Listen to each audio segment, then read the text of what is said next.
Saya nak dengan Bapak Pontian lah. Tadi kata ini kerajaan pintu istana kan. Adakah yang berhormat sedar bahawa kenyataan yang berhormat ni bercanggah dengan kenyataan daripada YB daripada Marang ni yang mengatakan ni kerajaan tebuk atap. Ni macam mana ni? Mana satu? Kami pun tengah pening nak pilih mana satu ni. Nak pilih kerajaan pintu istana ke kerajaan tebuk atap? Tapi kami lebih suka tebuk atap. Nampak lebih glamour. Terima kasih. Saya sebut tentang pintu belakang di sini kerana kepada pertikaian semalam disebut kerajaan ini bukan hanya kerajaan pintu belakang, speaker pun speaker pintu belakang. Semalam ada disebut. Ya. Yang tebuk atap ni saya tak dengar lagi. Saya terpanggil Pontian sebab daripada awal penubuhan kerajaan Perikatan Nasional telah banyak persepsi di luar menyatakan ini kerajaan pintu belakang dirompak, dicuri dan sebagainya. Tetapi itu persepsi. Apa yang jelas mungkin Pontian boleh uraikan, yaitu kerajaan Pakatan Harapan telah bakar rumah dia, bakar jambatan dia sendiri. Apabila dia bakar, kapal Pakatan Harapan telah tenggelam di tengah laut. Kapten dia pun ikut lari. Dalam prosedur SOP biasa, apabila kapten sudah tidak ada, maka kapten baru kena mengambil alih. Jadi kapal pun kena kapal baru. Yang lama sudah terbakar, sudah karam. Ini saya tidak tahu sama ada pemimpin di sana paham atau tidak. Bukan orang lain bakar kapal mereka. Mereka sendiri tuang petrol, bakar kapal mereka. Ya, tuang petrol.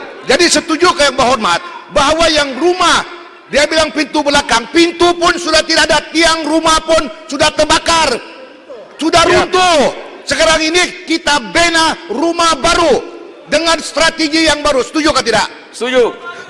Kerajaan yang lama dengan kerajaan yang baru ini, kedua-duanya adalah mandat daripada rakyat. Kerajaan Pakatan Harapan dengan percaturan parti-parti politik yang ada, maka dia membentuk kerajaan, dan kerajaan yang dibentuk adalah kerajaan mandat daripada rakyat.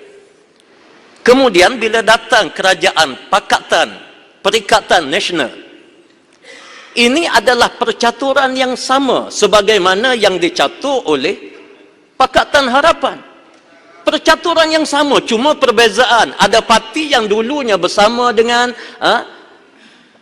Pakatan Harapan, sekarang ini parti itu bersama dengan Perikatan Nasional. Dan semua ini adalah parti-parti yang diberi mandat oleh rakyat. Dan ternyata dalam siri raya baru ada mandala, sekarang mana ada bahawa rakyat menolak dan rakyat kembali kepada Pakatan Nasional. Jadi saya rasa ini rakyat tak bagi tahu lompat parti. Sangat tidak rasional. Langkawi ada dua pilihan: membubarkan parlimen seperti yang dicadangkan oleh Bruas. Yang kedua, meletak jawatan dan menyerahkan kuasa kepada Yang Tuan Agong melantik Perdana Menteri yang baru. Langkawi telah mengambil keputusan yang boleh dua keputusan bersesuaian dengan Bruas punya cadangan. Pilihan raya dipilih oleh rakyat. Langkawi memilih untuk meletakkan jawatan. Apa pilihan yang di Pertuan Agong? Apa pilihan yang di Pertuan Agong? Melainkan dia harus melantik seorang Perdana Menteri yang baru. Dan dia telah melantiknya mengikut proses yang sangat teliti. Yang sangat teliti. Yang sangat teliti. Itu tidak 10 kali pun, itu yang sangat teliti. Dan dia mengambil keputusan untuk melantik Perdana Menteri yang baru setelah mengikut perlembagaan. Jadi saya setuju bahawa connotation yang digunakan oleh Pontian, kerajaan pintu istana, sangat tepat dan berwibawa. Ini yang saya terpanggil berdiri banyak kali. Betul, kenapa dia tak kata maksud dia kerajaan bukan ditubuhkan selepas pilihan raya. Selepas pilihan raya, PH gagal menunaikan janji-janji kepada rakyat dan rakyat telah marah. Apabila rakyat marah, berdoa dengan Allah sesiang malam, runtuhlah kerajaan Pakatan Harapan.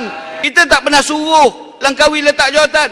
Langkawi letak jawatan kerana beliau tahu bahawa performance kabinetnya tidak seperti yang diharapkan oleh kerajaan. Kerana Pakatan Harapan menjadi masalah besar kepada rakyat di negara ini selama 22 bulan rakyat suffer di bawah kementerian ataupun di bawah kerajaan Pakatan Harapan. Yang paling penting sekarang ni, parti-parti di sana gagal. Bila dia gagal, takkan kita nak tunggu, oh mandat rakyat pula. Tak. Ahli-ahli parlimen yang telah diberi mandat oleh rakyat ini harus menentukan kepimpinan baru, kerajaan baru untuk menyelamatkan rakyat. Sebab rakyat bagi mandat pada kita untuk menyelamatkan mereka. PH gagal. Sejarah hitam dalam negara ini bila PH memerintah 22 bulan dengan penuh kegagalan. Kanan balik daripada Vietnam, balik daripada EU, berjumpa dengan jeneral-jeneral EU, balik sampai di Vietnam, dia kata, tengok-tengok kerajaan tak ada. Haram jadah sungguh. Betul dia cakap. Dia sendiri pun menggunakan perkataan yang begitu hebat dan dahsyat kerana tidak puas hati dengan kerajaan. Jadi dia mengata haram jadah. Cukup sekadar. Saya nak tanya, adakah Yang Berhormat Pontian setuju atau tidak dalam isu pengkhianatan, dalam isu mereka menyatakan kenapa hari ini Pak Agong jadi Perdana Menteri, kenapa orang lain tidak dan sebagainya, kenapa pintu belakang depan rumah roboh terbakar. Isu pokoknya, adakah Yang Berhormat setuju atau tidak dengan baling?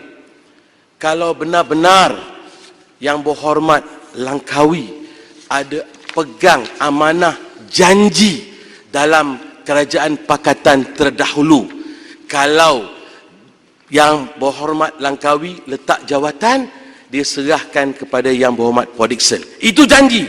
Ataupun kalau beliau tidak mahu berikan kepada Paul Dickson, sekurang-kurang menamakan seseorang lain untuk menjadi Perdana Menteri. Bukan berhenti lari terus buat interim, tiba-tiba nak balik dan orang tu tak boleh, dan akhirnya yang menyusahkan sahabat-sahabat kita belah sana, Menteri Pertahanan kesian, balik luar negara tiba-tiba kerjaan dah tak ada dah, terpaksa maki hamun. Sebab apa? Kalau betul lah Yang Berhormat Langkawi jujur dalam perjuangan macam kami di sini, tetap dengan bosku, hidup mati, patut macam itulah sana. Hari ini kesian dia kawan-kawan sana yang menjahanam, yang masalah hari ini kerana seorang Yang Berhormat Langkawi. Saya nak dapat kepastian Pontian. Saya dengar daripada semalam sehingga hari ni tak habis-habis lagi kita ni dimanipulasi istilah oleh kawan-kawan kita sebelah sana.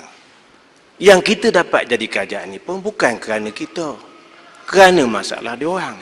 Saya nak tanya, kita semua ahli parlimen dititah menghadap kepada ke bawah duli Yang Maha Mulia Tuan dan Pertuan Agong, tak dicampur tangan oleh Tuan Agong. Tulislah siapa-siapa yang nak dicadangkan jadi Perdana Menteri Malaysia. Saya ingat ini, kalaulah semua kawan-kawan kita di sebelah sana tu yang menyokong Langkawi untuk jadi Perdana Menteri kali ke-8, mereka tetap tulis menyokong Langkawi untuk jadi Perdana Menteri ke-8 kerana mereka ada kursi yang cukup, ditambah dengan kita di sini yang kesedaran pada kita itu oleh pimpinan UMNO, PAS, GPS untuk memberi sokongan kepada Langkawi agar negara kita tidak terumbang-ambing, maka confirm Langkawi jadi Perdana Menteri. Tetapi apakah ini satu penipuan daripada rakyat belah sana kepada Langkawi? Ini seharian tak